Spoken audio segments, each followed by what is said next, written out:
तो पिछले लेक्चर में हमने देखा कि वेक्टर्स क्या होते हैं, वेक्टर्स का मैग्नीट्यूड क्या होता है, डायरेक्शन क्या होता है, इनिशियल एंड फाइनल कोऑर्डिनेट्स कैसे निकालते हैं, ये सारी चीजें हमने पिछले लेक्चर में देख ली। अब थोड़ा सा आगे बढ़ते हैं। ये हमारा पहला क्वेश्चन है और ये कंटिन्यूएशन है उस लेक्चर का, ठीक है। तो हमको यहाँ पे क्या बोला गया है, find the vector in the direction of A, जो कि ए जो है इसका डायरेक्शन। अब डायरेक्शन आपको रिकॉल कर देते हैं पिछले लेक्चर से, क्या था, ए कैप बराबर ए वेक्टर अपॉन मैग्नीट्यूड ऑफ ए, इसको हम क्या बोलते हैं बेटा, डायरेक्शन। अब डायरेक्शन निकालते हैं इसका, तो ए वेक्टर तो हमारे पास यहाँ पे क्या है, minus I minus J plus K cap, ये तो हो गया हमारा vector A upon magnitude of A. Magnitude of A कितना हो जाएगा, रूट अंडर 1 + 1 + 1, ठीक है। अगर आपने पिछला लेक्चर अटेंड किया है तो आपको ऑलरेडी पता है कि ये कैसे निकाला जाता है, क्लियर है ये बात।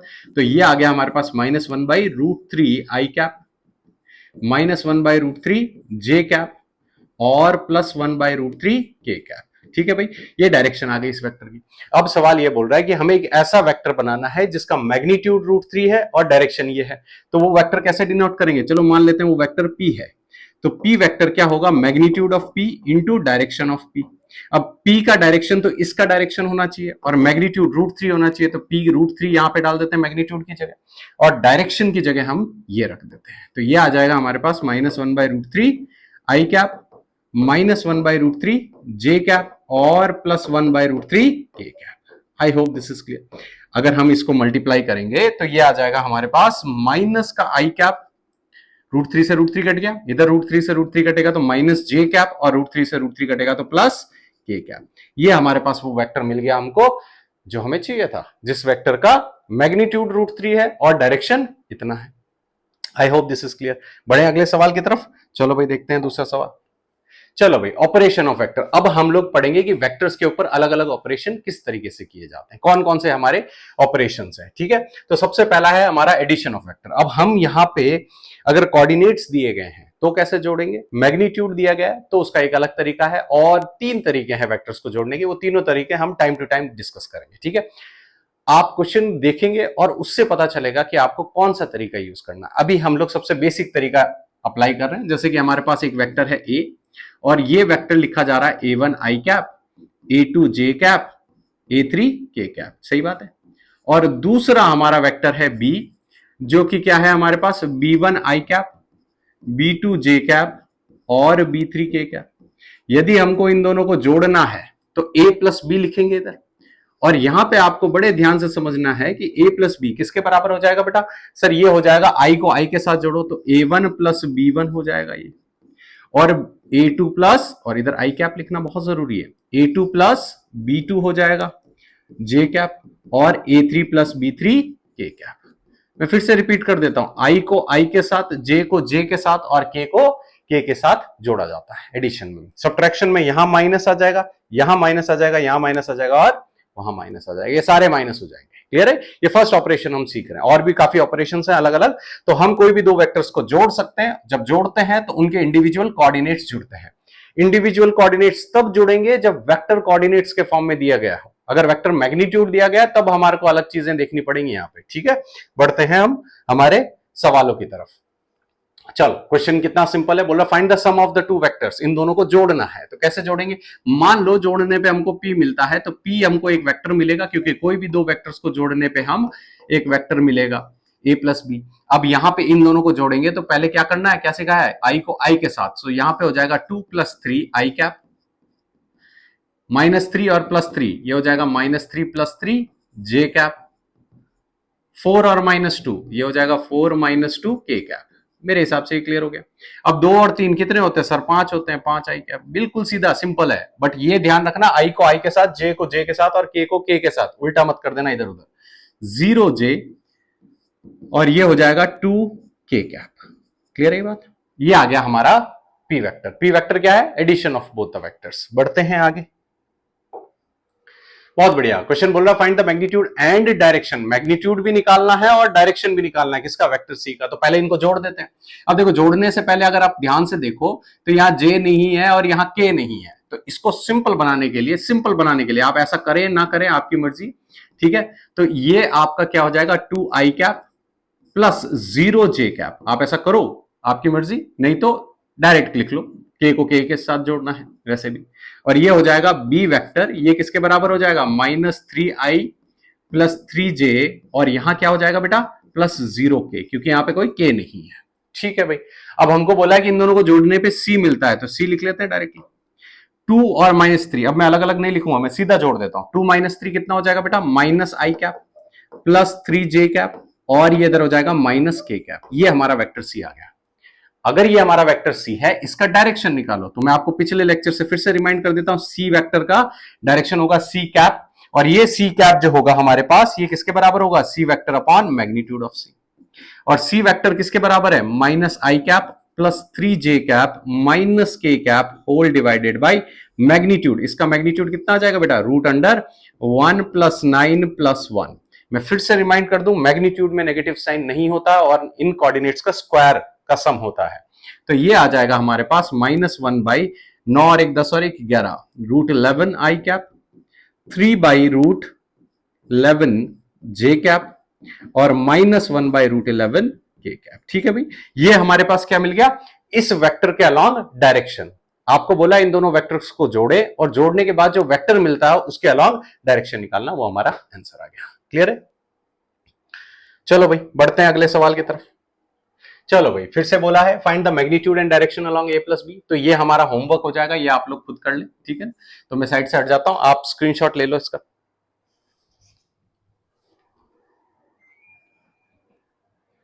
ठीक है भाई, स्क्रीनशॉट ले लिया होगा। अब बढ़ते हैं आगे। ओके, अगला हमारा ऑपरेशन हो गया। तो एक ऑपरेशन हमने सीख लिया एडिशन का, दूसरा ऑपरेशन क्या है सब्ट्रैक्शन का। तो फिर से मैं उसी तरीके से आपको समझा देता हूं कि भाई अगर हमारे पास एक वेक्टर a है, a1 आई कैप, a2 जे कैप, a3 के कैप, और दूसरा वेक्टर है b जिसके कोऑर्डिनेट्स हैं बेटा b1 आई कैप, b2 जे कैप और b3 के कैप। अगर हम इन दोनों को जोड़ें तो हमने देख लिया क्या होता है। अब अगर हम इन दोनों को सब्ट्रैक्ट करें तो ये हो जाएगा a minus B vector. a minus B क्या हो जाएगा, देखो a माइनस बी का और b माइनस ए का ध्यान रखना है।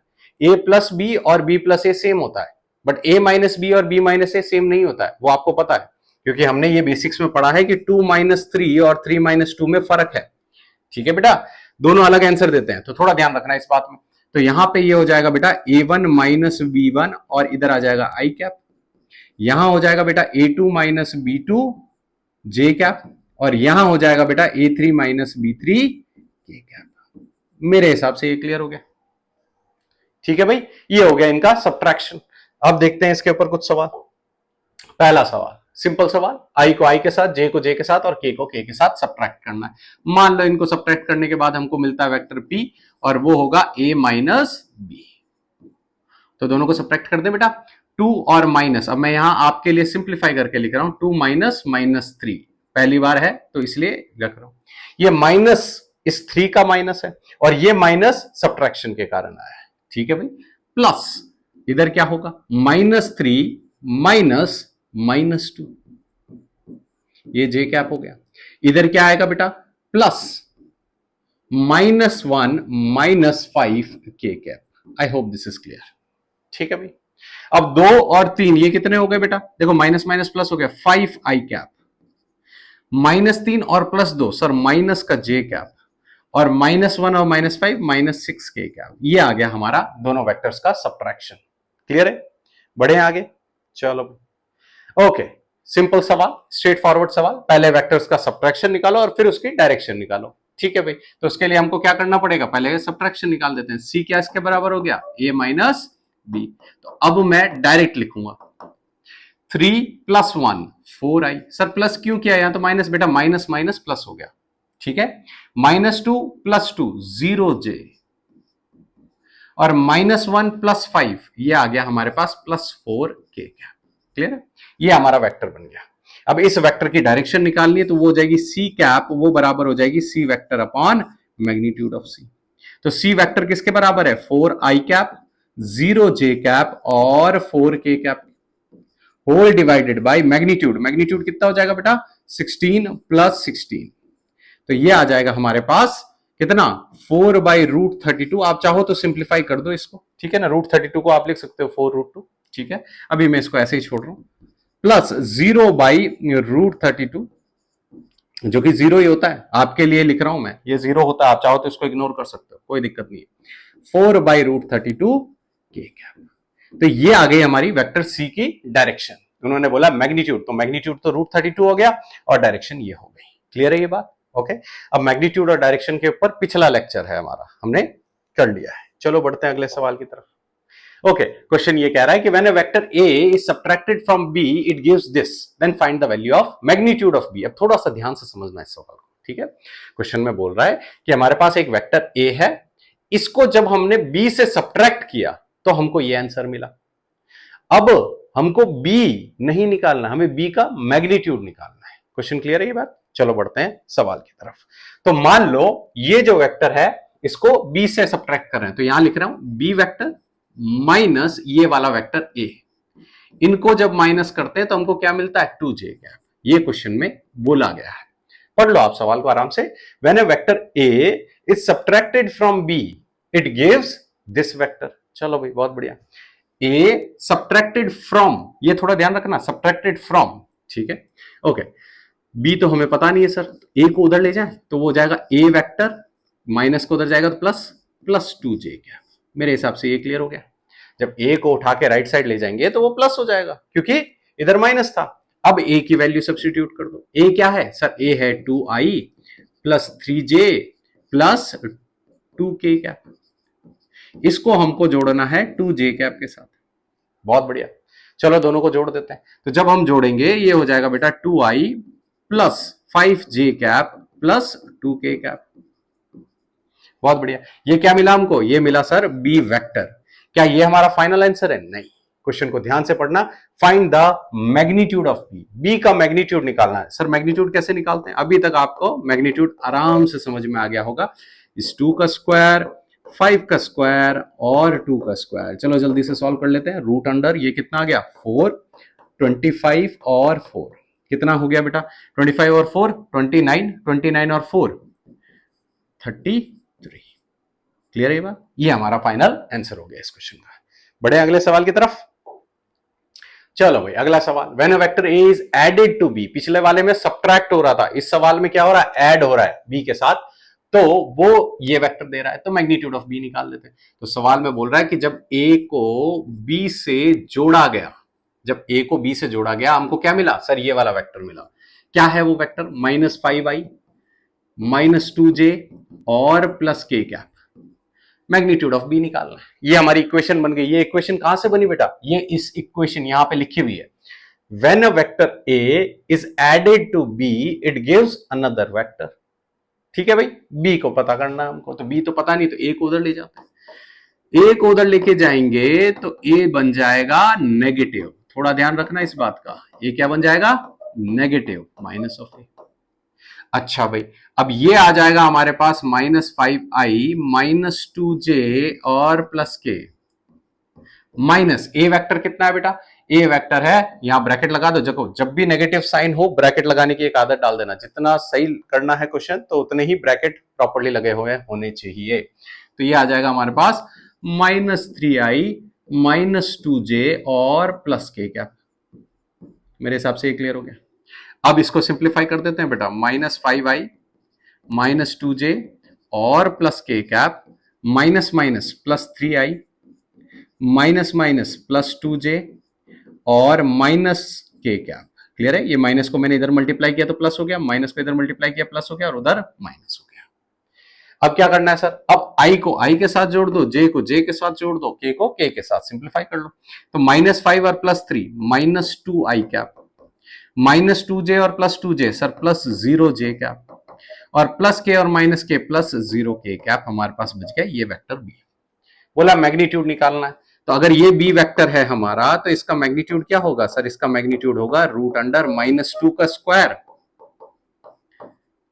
प्लस 0 का स्क्वायर प्लस 0 का स्क्वायर। कितना आ गया हमारे पास? 2 2 4 और 4 का रूट करेंगे तो 2 आ गया हमारे पास मैग्नीट्यूड। मैग्नीट्यूड कभी भी नेगेटिव नहीं आ सकता, ये थोड़ा ध्यान रखना है। मैंने लास्ट लेक्चर में भी बताया था आपको। क्लियर है? बढ़े अगले सवाल पे। चलो भाई, अब आते हैं हम लोग मैग्नीट्यूड्स के ऊपर। अगर हमारे पास दो वेक्टर्स दिए गए हैं और इस तरह से कि अगर हम उसको ड्रॉ करें, मान लो ये एक वेक्टर है, तो ये जो है इसको बोलते हैं हम हेड और ये जो है इसको हम बोलते हैं टेल।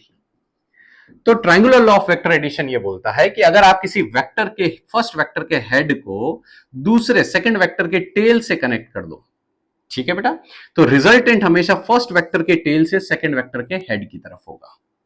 फिर से रिपीट कर लेता हूं, पहले वेक्टर के हेड को दूसरे वेक्टर के टेल से कनेक्ट किया है, तो हमारा जो रिजल्टेंट होगा वो पहले वेक्टर के टेल से दूसरे वेक्टर के हेड तक होगा। क्लियर है? ये यूजुअली मैग्नीट्यूड्स निकालने के काम आएगा, आगे काफी काम आने वाला है। ठीक है, तो देख लेते हैं यहां पे, अगर मान लो एक वेक्टर ऐसे जा रहा है, ये हमारा ए वेक्टर है, ठीक है, ये इसका टेल है, ये इसका हेड है, और अगर हमारे पास दूसरा वेक्टर है बी, ये हमारे पास इसका टेल है और ये इसका हेड है, तो पहले वेक्टर के हेड से दूसरे वेक्टर का टेल कनेक्टेड है, तो रिजल्टेंट किधर होगा? सर रिजल्टेंट होगा पहले वेक्टर के टेल से दूसरे वेक्टर के हेड तक, और ये होगा हमारे पास आर। आप कैसे भी ड्रॉ कर सकते हो, ये triangular law of vector addition है। क्लियर है? तो बढ़ते हैं आगे सवालों की तरफ। Okay, parallelogram law of vector addition. अब देखो बेटा, अगर हम ये ए है तो हम यहां पे ये वेक्टर बी है, कुछ चीजें यहां पे थोड़ा ध्यान देना है। आप यहां पे इस वेक्टर बी से पैरेलल एक लाइन ड्रॉ कर सकते हो, ये वेक्टर बी होगा, ठीक है, मान लो ये दोनों पैरेलल लाइंस है, और ये ए है, इससे पैरेलल अगर मैं यहां पे ड्रॉ करूं तो ये हमारा ए वेक्टर है। ठीक है बेटा, तो क्या बोलता है parallelogram law of vector addition कि कोई भी दो वेक्टर ए और बी के अगर टेल से टेल ज्वाइन करोगे तो जो रिजल्टेंट आएगा वो हमेशा डायगोनल की तरफ आएगा इस पैरेललोग्राम के। क्लियर? कंडीशन यहां पे दी गई है कि ए और बी के बीच में अगर एंगल थीटा बन रहा है और हमें ए का मैग्नीट्यूड पता है, बी का मैग्नीट्यूड पता है, तो इन दोनों का रिजल्टेंट, अब मैं ये डिराइव नहीं करूंगा, ये डेरिवेशन मैंने क्लास में कर दिया है। ठीक है बेटा, क्योंकि हमें अब इसका यूज करना है डायरेक्टली। ये किसके बराबर होगा? A square plus B square plus 2ab cos theta. ठीक है, इसके बारे में थोड़ा चर्चा कर लेते हैं।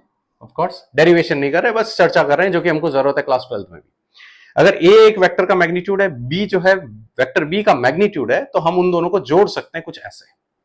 पर जोड़ना तो सर अभी आपने सिखाया था, वो जो मैंने सिखाया था पीछे, वो कोऑर्डिनेट्स के फॉर्म में है कि अगर आप दो वेक्टर्स जोड़ रहे हो और उनके कोऑर्डिनेट्स दिए गए तो हम सीधा सीधा कोऑर्डिनेट्स को जोड़ सकते हैं या सब्ट्रैक्ट कर सकते हैं। लेकिन अगर आपको कोई भी दो वेक्टर के मैग्नीट्यूड्स दिए हुए हैं, ये नहीं पता है कि आई कैप क्या है, जे कैप क्या है, के कैप क्या है, तो उसका रिजल्टेंट हमेशा इससे दिया जाएगा।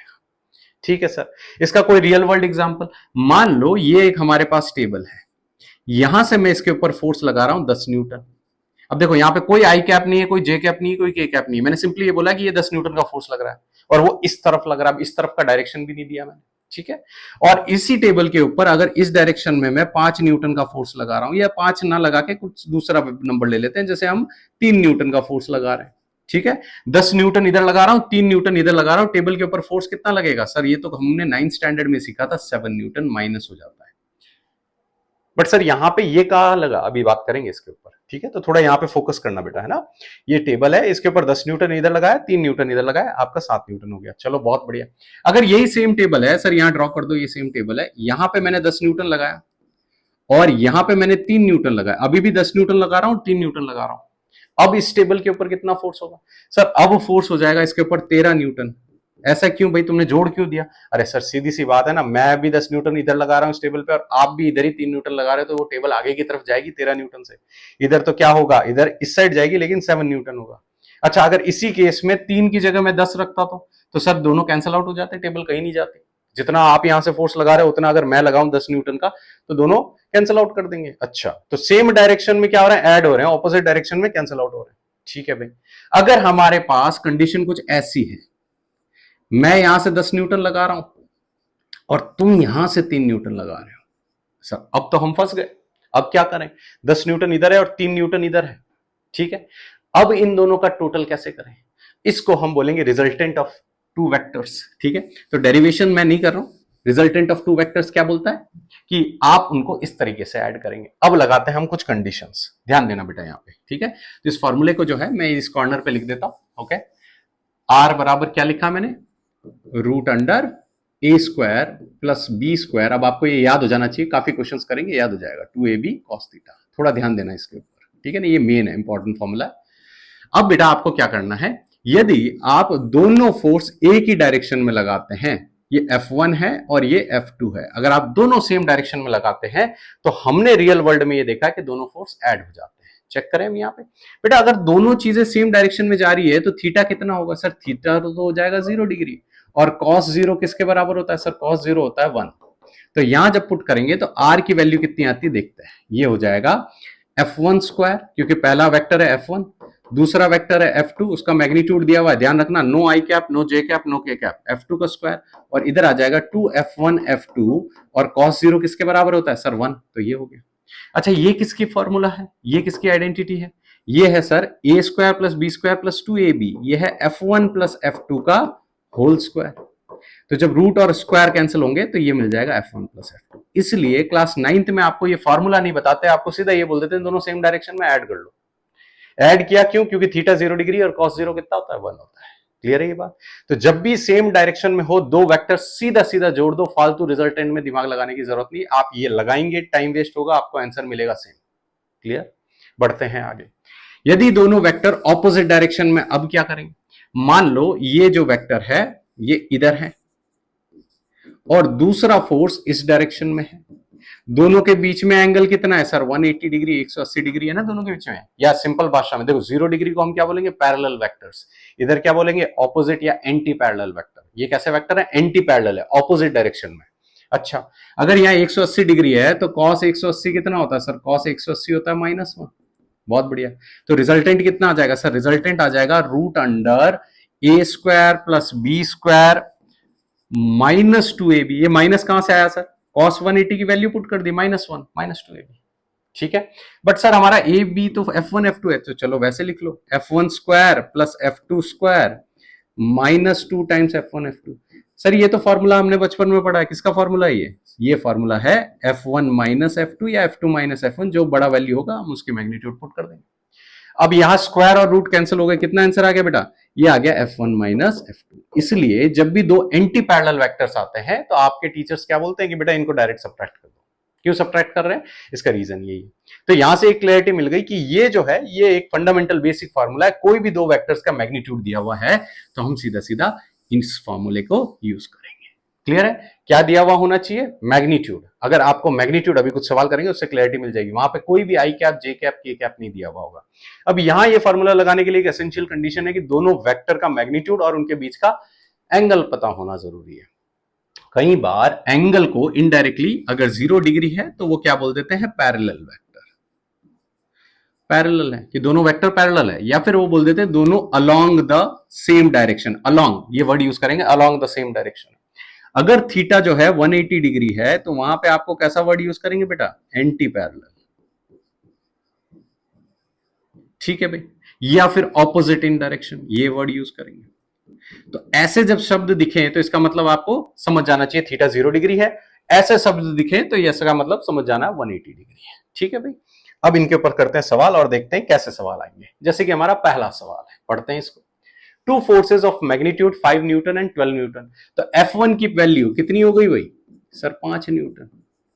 F2 की वैल्यू कितनी हो गई भाई? 12 न्यूटन। बहुत बढ़िया। Are acting perpendicular to each other on a box. देखो परपेंडिकुलर मतलब थीटा कितना है सर? नॉर्मल बोल दे, परपेंडिकुलर बोल दे, कितना है? 90 डिग्री। ठीक है भाई, फाइंड द टोटल फोर्स। देखो फिर से मैं बोल रहा हूं रिजल्टेंट। अब देखो कुछ शब्द फिजिक्स में बार बार यूज होने वाले हैं, उनका कॉन्टेक्स्ट अलग अलग जगह अलग अलग होगा। रिजल्टेंट वेक्टर्स के केस में यूज होता है। अभी अगर आपने 10th पास की है तो इक्विवेलेंट यूज किया होगा, ये भी टोटल ही होता है। रेजिस्टेंस या नेट बोल देते हैं, नेट रेजिस्टेंस, या बोल देते हैं सम बोल देते हैं, या फिर टोटल फोर्स बोल देते हैं, या टोटल। ठीक है ना, ये सब सेम सिमिलर है, सेम नहीं, इनका यूसेज अलग अलग फॉर्मेट में होता है, लेकिन ये सिमिलर वर्ड्स हैं। ठीक है, हम काम वही कर रहे हैं, यहाँ ऐड ही कर रहे हैं टोटल। ठीक है, कि टोटल इंपैक्ट या टोटल इफेक्ट क्या होगा उसका। ठीक है, तो यहां हम कौन सा वर्ड यूज करेंगे बार बार? रिजल्टेंट या टोटल। तो थोड़ा सा डायग्रामेटिकली देख लेते हैं कि ये एक डब्बा है, इस पे 12 न्यूटन फोर्स इधर से लगा रहा हूं मैं कि ये इधर चला जाए, और कोई जो है इसको ऊपर से धकेल रहा है 5 न्यूटन से। हम दोनों के बीच में एंगल कितना है सर? एंगल है 90 डिग्री। तो ये डब्बा किधर जाएगा वो तो डिपेंड करता है कौन सा फोर्स ज्यादा है। तो सर ये वाला फोर्स ज्यादा है तो ये थोड़ा इधर भी जाएगा और नीचे की तरफ भी जाएगा 5 न्यूटन की वजह से। अगर ये 5 न्यूटन नहीं होता तो ये डब्बा किधर जाता है सर? ये इधर जाता आगे की तरफ। लेकिन 5 न्यूटन के होने की वजह से आगे भी जाएगा और नीचे भी जाएगा। क्लियर है ये बात? अब आ जाते हैं कि इसको कितना फोर्स लग रहा है। क्या इसको 12 न्यूटन लग रहा है? नहीं। क्या इसको 5 न्यूटन लग रहा है? नहीं। कितना लग रहा है देख लेते हैं। तो रिजल्टेंट का फॉर्मूला हर बार लिखूंगा ताकि आपको इस लेक्चर के एंड में ये फॉर्मूला याद हो जाए। A square plus B square plus 2ab cos theta. ए हमारे पास पहला फोर्स कितना है 5, तो यहां पुट कर देते हैं, ये हो जाएगा 5 का स्क्वायर। बी कितना है सर 12, 12 का स्क्वायर 2 टाइम्स 5 इंटू 12 और कॉस 90। कॉस 90 कितना है सर 0 है, कॉस 90 0 है, तो ये हो जाएगा रूट अंडर 5 का स्क्वायर 25, 12 का स्क्वायर 144, 25 और 144 सर 169। 169 किसका रूट होता है 13 न्यूटन। तो इस डब्बे को कितना फोर्स फील हो रहा है 13 न्यूटन का फोर्स फील हो रहा है। ठीक है, यदि आप बायो के स्टूडेंट हैं तो कुछ वैल्यूज आप लोगों के लिए इसी सवाल में यहां लिख देता हूं। कॉस 0 की वैल्यू होती है 1, cos 30 degree root 3/2, cos 45 degree ये कॉपी में ऑलरेडी आपको लिखवा दी गई है, ठीक है 1/√2। कॉस 60 की वैल्यू कितनी है बेटा 1/2। कॉस 90 ये तक 10th में पढ़ी थी आपने यहां तक, ठीक है, बाकी की अभी हमको जरूरत पड़ने वाली है बार बार 12th तक फिजिक्स में, ठीक है ना, मैथ्स के लिए नहीं, उस पर्पज से नहीं लिखवा रहा। कॉस 120 किसके बराबर होगा ये याद होनी चाहिए आपको -1/2, ठीक है बेटा। कॉस 180 -1, कॉस 270 0 और कॉस 360 फिर से 1। ये वैल्यूज आपको बेसिक्स इतने पता होनी चाहिए। बढ़े अगले सवाल की तरफ। ओके चलो भाई, क्वेश्चन क्या बोल रहा है, दो फोर्सेस हैं, उस magnitudes are in the ratio 3:5। अगर आपने 10th पास किया आपको ये बेसिक्स पता होने चाहिए कि जहां पे भी रेशियोज आएंगे, हमने 10th तक क्या किया है उनको 3x और 5x लिख लिया, तो F1 हमारा 3x हो जाएगा और F2 हमारा 5x हो जाएगा। बहुत बढ़िया, चलो बढ़ते हैं आगे। गिव्स अ रिजल्टेंट, अब हमको R की वैल्यू दी गई है, थोड़ा ध्यान रखना, रिजल्टेंट मतलब दोनों का टोटल इंपैक्ट कितना हो रहा है 28 न्यूटन हो रहा है, ठीक है भाई।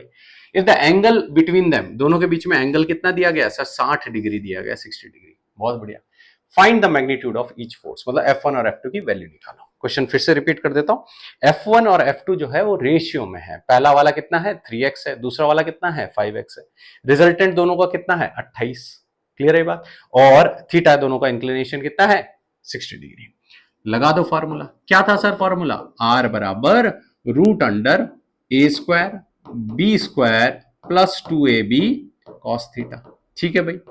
ए और बी क्या है मेरे F1 और F2, लगाओ भाई यहां पे, तो आर की वैल्यू कितनी है यहां पे 28, गिवन है क्वेश्चन में रिजल्टेंट 28 है। रूट अंडर ए स्क्वायर कितना है बेटा 3x का स्क्वायर 9x स्क्वायर, 3x का स्क्वायर करेंगे तो 9x स्क्वायर आ गया, 5x का स्क्वायर करेंगे तो 25x स्क्वायर, बड़े ध्यान से करना है। 2ab 2a कितना है 3x, b कितना है 5x, और cos थीटा, थीटा कितना है बेटा 60 डिग्री, cos 60 डिग्री, अभी पिछली स्लाइड में मैंने आपको वैल्यू बताई थी, cos 60 कितना होता है हाफ होता है, क्लियर है। तो यहां से 2 से 2 कट गया, बढ़ते हैं आगे। 28 बराबर ये कितना आ गया बेटा रूट अंडर 9x स्क्वायर और 25x स्क्वायर ऐड कर दे बेटा, ये हो जाएगा 34x स्क्वायर, 9 एंड 25 कितना हो गया बेटा 34x स्क्वायर, ये आ गया 3 5 15x स्क्वायर, मेरे हिसाब से ये क्लियर हो गया। 9 एंड 25 34, एक्स स्क्वायर नहीं समझ में आ रहा, एप्पल बोल दो, 9 एप्पल प्लस 25 एप्पल 34 एप्पल्स, और 3x into 5x 15x square. Solve करते हैं भाई, 28 बराबर रूट अंडर, इसको ऐड करेंगे तो कितना आ जाएगा 5 4 9 49x स्क्वायर। क्या रूट सिंप्लीफाई हो रहा है, बिल्कुल हो रहा है सर। 28 बराबर 7x, और x को उधर लेके जाएंगे तो ये 28 से डिवाइड करके x की वैल्यू कितनी दे देगा 4, क्लियर है। अब x की वैल्यू अगर 4 है यहां पुट करेंगे तो पहले फोर्स की वैल्यू कितनी आ जाएगी सर 12 न्यूटन, और x की वैल्यू यहां पुट करेंगे तो ये कितनी आ जाएगी सर 20 न्यूटन। डन, ये हमारे फोर्स हो गए F1 और F2, क्लियर है। बढ़ते हैं अगले सवाल की तरफ। Two forces whose magnitude are in the ratio 2:3 gives a resultant of root 19. If the angle inclination is 60 degree, find the magnitude of each force. खुद से कर सकते हैं ये सवाल, तो ये आज हो गया आपका homework, same based on the same type, clear है ये बात, ठीक है। ये खुद से अब आप अटेम्प्ट कर लेना, ओके। बढ़ते हैं अगले सवाल की तरफ। ओके, फिर से हमारा सेम टाइप है, तो यहाँ पे एंगल ऑफ इंक्लिनेशन 90 डिग्री दिया हुआ है, फिर से सेम फॉर्मेट का क्वेश्चन है, ये भी आपका आज का होमवर्क हो गया बेटा, ठीक है। बढ़े अगले सवाल की तरफ। ओके, अब यहां पे देखो, इस सवाल में वैल्यूज नहीं दे रखी है, कोई भी न्यूमेरिकल वैल्यू नहीं दे रखी है, लेकिन क्वेश्चन सॉल्व करना है। बढ़े क्वेश्चन की तरफ। टू इक्वल फोर्सेस, दो फोर्सेस हैं, दोनों इक्वल है, मतलब F1 बराबर F2 है। अब देखो क्योंकि फॉर्मूला हमने ए बी के फॉर्मेट में रखा है तो F1 को A मान लेते हैं, F2 को हम B मान लेते हैं। दोनों फोर्सेस इक्वल हैं, ए और बी दोनों किसके बराबर है, आपस में बराबर है। चलो भाई, have their two equal forces have their resultant equal to either, मतलब इक्वल टू आइदर, आइदर मतलब दोनों में से किसी एक के बराबर, और दोनों खुद ही आपस में बराबर है, तो आर भी किसके बराबर हो गया, इनके बराबर। आर बराबर ए बराबर बी। फिर से रिपीट कर लेते हैं क्वेश्चन को। टू इक्वल फोर्सेस ए बराबर B have their resultant are equal to either, मतलब दोनों के में से किसी एक के बराबर बोल दो, या दोनों बराबर ही है वैसे भी। At what angle are they inclined, मतलब थीटा क्या होना चाहिए इस कंडीशन को सेटिस्फाई करने के लिए। चलो भाई, बहुत बढ़िया। तो सबसे पहले फिर से आपको फॉर्मूला याद दिला देते हैं, अभी तक तो याद हो गया होगा, तो 2 मिनट सोचो इसके बारे में। हो गया? अब देखो क्या था, A square plus B square plus 2ab cos theta. ठीक है भाई, बहुत बढ़िया। अब यहां पे आर, ए और बी तीनों बराबर है, तो आप या तो सबको ही ए लिख लो, या सबको ही बी लिख लो, या सबको ही आर लिख लो, आपकी मर्जी है। मैं यहां आर की जगह क्या लिख देता हूं, ए लिख देता हूं, तो ये हो गया मेरा ए। ये क्योंकि आर ए के बराबर है, ए के बराबर है, बी ए के बराबर है, और ए के बराबर है, बी ए के बराबर है कॉस ऑफ एंगल थीटा। मेरे हिसाब से क्लियर हो गया। बी की जगह ए लिख दिया, बी की जगह ए लिख दिया, आर की जगह ए लिख दिया, क्योंकि सभी आपस में बराबर है। क्लियर? दोनों साइड स्क्वायर करेंगे तो ये ए स्क्वायर बन जाएगा। इधर क्या बचा, ए स्क्वायर प्लस ए स्क्वायर, 2a स्क्वायर, इधर 2a स्क्वायर कॉस थीटा। बहुत बढ़िया। फिर से रिपीट कर देता हूं, दोनों साइड स्क्वायर करेंगे तो ये रूट गायब हो गया, यहां स्क्वायर आ गया, ए स्क्वायर, ये ए प्लस ए, एक एप्पल और एक एप्पल, सर 2 एप्पल, और 2a इंटू ए स्क्वायर, मल्टीप्लाई हो रहे हैं ना बेटे ये तीनों आपस में।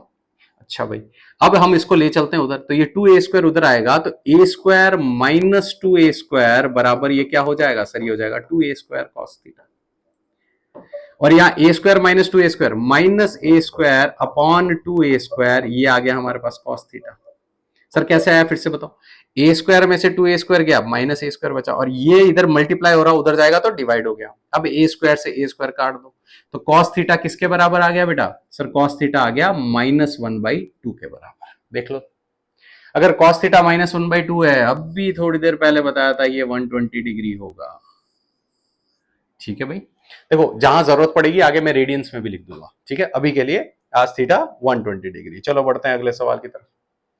Okay, the greatest and the least resultant of two force. देखो, कभी भी दो फोर्सेस हैं, उनका ग्रेटेस्ट तभी होगा जब वो दोनों सेम डायरेक्शन में, तभी वो दोनों ऐड होंगे। ठीक है ना, जब दो चीजें ऐड होती है तो वो ग्रेटेस्ट हो जाती है, और दोनों सबट्रैक्ट होती है तो वो लीस्ट हो जाती है। ठीक है, तो यहां बोला है कि ग्रेटेस्ट एंड द लीस्ट, मान लो दोनों फोर्सेस, मान लो दोनों F1 प्लस F2 10 न्यूटन है।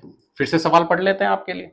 The greatest and the least resultant of two forces acting at a point is 10 Newton and 6 Newton respectively. तो ग्रेटेस्ट तो 10 हो गया, और दोनों का लीस्ट F1 माइनस F2, मैं यहां कंडीशन डाल रहा हूं कि भाई मेरा F1 बड़ा है F2 से।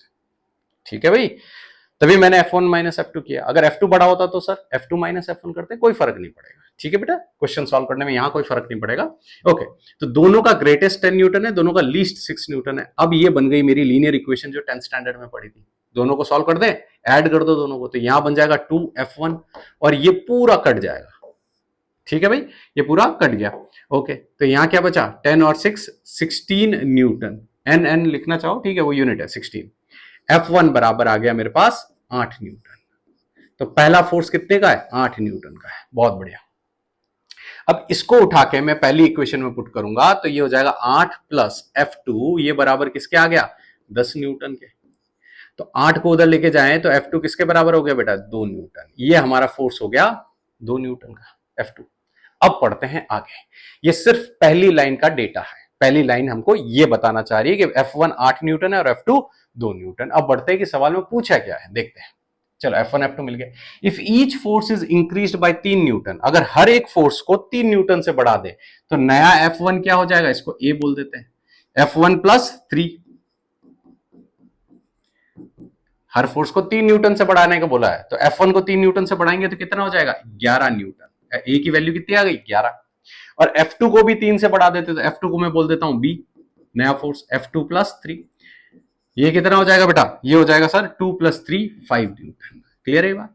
उन्होंने बोला है कि यदि F1 और F2 को 3 न्यूटन से बढ़ा दिया जाए तो ये 11 बन जाएगा, ये 5 बन जाएगा। चलो बहुत बढ़िया। Find the resultant of the new forces when they are acting at a point perpendicular to each other. इन दोनों का रिजल्टेंट निकालो जब ये परपेंडिकुलर हो। परपेंडिकुलर मतलब थीटा बराबर 90 डिग्री। तो इन दोनों का रिजल्टेंट निकाल ले बेटा। आर बराबर, अभी तक तो फॉर्मूला याद हो जाना चाहिए, A square plus B square plus 2ab cos theta. अब हमको पता है कि cos 90 जीरो होता है, तो cos 90 डिग्री अगर जीरो होता है तो ये वाला पार्ट तो उड़ गया, इधर बच गया। क्या बच गया? ये root under A square. A square कितना हो गया बेटा? 121, 11 का स्क्वायर। और बी स्क्वायर कितना हो गया बेटा? 5 का स्क्वायर 25। कितना आ गया? Root under 146। ये हमारा रिजल्टेंट आ गया, ये हमारा फाइनल आंसर हो गया। क्लियर है ये बात? बढ़े अगले सवाल की तरफ। चलो अगला सवाल फिर से सिमिलर पैटर्न का है, इसका स्क्रीनशॉट ले लो। अगर बाई चांस आप class attend normal offline classes में नहीं है तो आप स्क्रीनशॉट ले लो ताकि आपको ये करने में आसानी हो जाए। तो ग्रेटेस्ट और लीस्ट जो है सेम टाइप है, 12 न्यूटन 8 न्यूटन दिया हुआ और इनको 4 न्यूटन से बढ़ाया। ठीक है, आपको रिजल्टेंट निकालना है। ठीक है, तो आज हमने क्या क्या चीजें पढ़ी एक बार थोड़ा सा रिकैप देख लेते हैं। आज हमने देखा कि कोई भी दो वेक्टर्स को जोड़ते कैसे हैं, एडिशन ऑफ टू वेक्टर्स कैसे करते हैं, सब्ट्रैक्शन ऑफ टू वेक्टर्स कैसे किया जाता है, रिजल्टेंट कैसे निकाला जाता है। देखो एडिशन ही रिजल्टेंट है बट वहां कोऑर्डिनेट्स के फॉर्म में किया था। यहाँ पे जो हम ये फॉर्मूला यूज किया जैसे पिछली स्लाइड में हमने, तो ये जो फॉर्मूला है हमारा, ये कब? जब एंगल दिया हुआ होता है। ठीक है ना बेटा, तो मैग्नीट्यूड और एंगल दिया है तब हम ये फॉर्मूला यूज करते हैं। एक और तरीका है वेक्टर्स को जोड़ने का, वो हमारा लास्ट टॉपिक होगा। ठीक है ना, तो वेक्टर्स को जोड़ने के दो तरीके हमने सीखे और ये दोनों कहां कहां यूज होते हैं ये आपको जानना जरूरी है, क्योंकि पहला जो है वो कोऑर्डिनेट्स के फॉर्म में होता है, ये मैग्नीट्यूड के फॉर्म में होता है। क्लियर? तो इसी के आगे हम कंटिन्यू करेंगे। मैं एक प्लेलिस्ट बना के ये सारे लेक्चर्स डाल दूंगा। ठीक है भाई, ओके।